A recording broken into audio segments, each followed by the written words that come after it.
Thank you, Dr. Prakash Marathe, and very good morning to you all. What happens is that, as Dr. Marathe pointed out, in India at least the rules are, there is a very big grey zone as far as advertising is concerned. Corporate, by their very nature, are governed by a different act.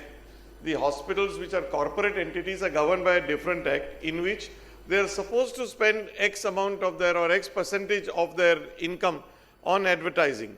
So it's the done thing. The cookie in business or a motor car business is supposed to advertise, otherwise how will customers know and how will customers pick it up? So all industries, the advertising is perfectly ethical, legal, and can be done. However, doctors are not supposed to advertise. We are governed by the Medical Council of India Code of Ethics, which says that doctors will not advertise. Now, corporates hide under the garb that we are an industry, therefore we are advertising. They are advertising medical services, but they are not advertising doctors. So that becomes a grey zone. They can advertise that we have the best liver transplant program in the world. They cannot say that so-and-so is a leading liver person.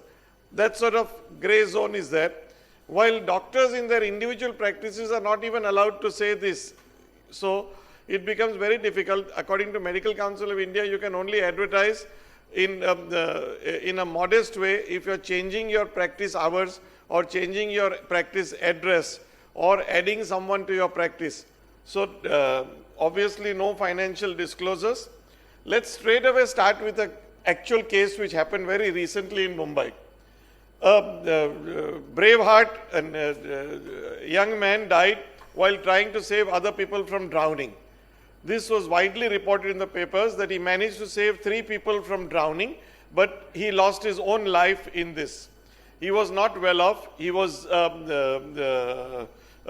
poor man, but this is what happened and he lost his life. So it was very widely reported in the papers that this noble act was committed. Some newspaper also carried the report that this young man had been trying to save money for a long time to get his mother's cataract surgery done. A young ophthalmologist who is less than a year into practice read this. Now all of us read this. There are 1,000 eye surgeons in Mumbai. All of us read this and nobody did anything. This young man called up the newspaper office, got in touch with the mother and offered her, and obviously she accepted, and performed free cataract surgery upon both the eyes. Naturally, the newspaper reported the event. He had contacted them and told them this was his intention. That's why they allowed him to contact that mother. So the newspapers widely reported it. There were pictures of the mother with one eye bandage. There were pictures of the young eye surgeon with the mother with a big broad smile on everybody's face, that she could get the cataract done for free. Her son's last wish, which was to get his mother's cataract operated. So the young ophthalmologist lost no time, did one eye, and a week later did the other eye, and mercifully all went well. So this is what we mean, that this is ethical marketing. There was nothing unethical about what he did. He offered his services. He knew full well that if he offers his services, he will get free media attention. So there was that underlying motive, but he was offering a free service. He did that. He got the media attention. And he is a mini celebrity for some time. So at least that will attract a few patients, and then basically you want patients to attract patients. That is the only way that any practice survives, that a patient attracts a successful operated patient or a successfully treated patient. It need not be surgical. But you treat a patient well, they might bring their parents for surgery, even if you just treated him for presbyopia correction. But I put that example because this happened very recently, less than 2 months ago in Mumbai, and I thought this was a brilliant way in which he did his own ethical marketing.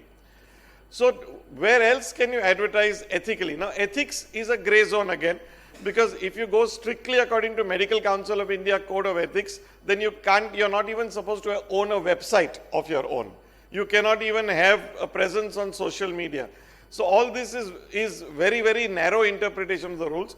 But going by the broad sense, the spirit of the whole thing, that you're not supposed to advertise, pay for commercial space, get onto hoardings and banners, those are unethical because they are obvious and they are seen.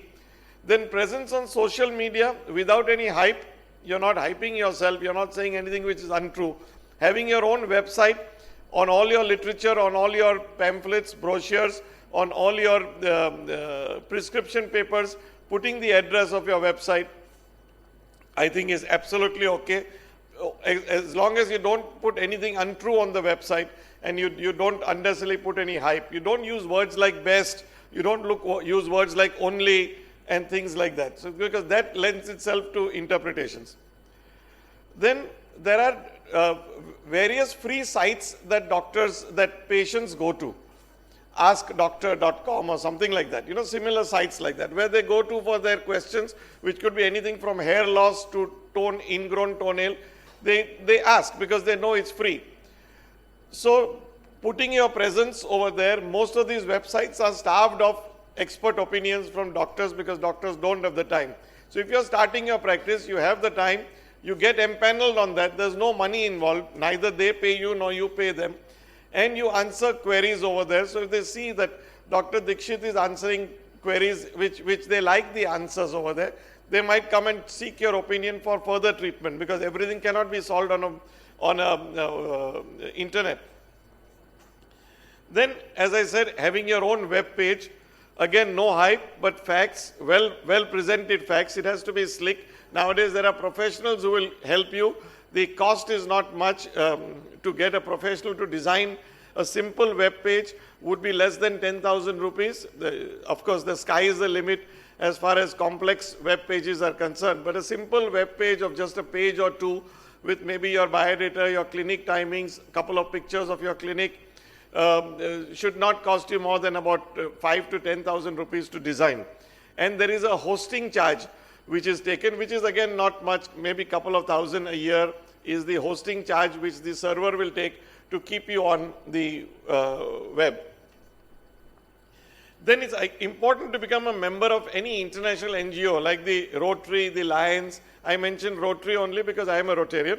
If present in your town, there are two advantages to this. One is all of us would like to do some social service. And this gives you a good opportunity to do this through a neutral organization like the Rotary or the Lions, and to do this in an ethical way with nobody casting any aspersions on your intent, that you're not doing an eye camp, for example, just to get patients to your doorstep. You're not charging patients under the table. All those things are taken care of if you're doing it through a recognized NGO. The second thing is, we as eye surgeons get to know only other eye surgeons or other doctors, and we don't get to know business leaders and others from other professions. So it also expands your horizon, but more importantly, this networking helps. If you conduct yourself well in Rotary, don't make a fool of yourself, show that you're sincere in the organization, people will recognize you, and at some point in time, they will come to your doorstep for their eye checkup as well. It's very subtle. You're not marketing yourself, but you're just there in the club. Why would they go to somebody they don't know? They'd rather come to you because they know you. So that's another way of ethically marketing yourself. Most important is the marketing that you do in your own clinic. In your own clinic, you can print patient education leaflets on various eye conditions. Again, they should be not skewed so as to only talk about the equipment that you have. You will talk about it, but you will also talk about alternatives that the patient may have. Prominently, you can display your certificates, awards that you won.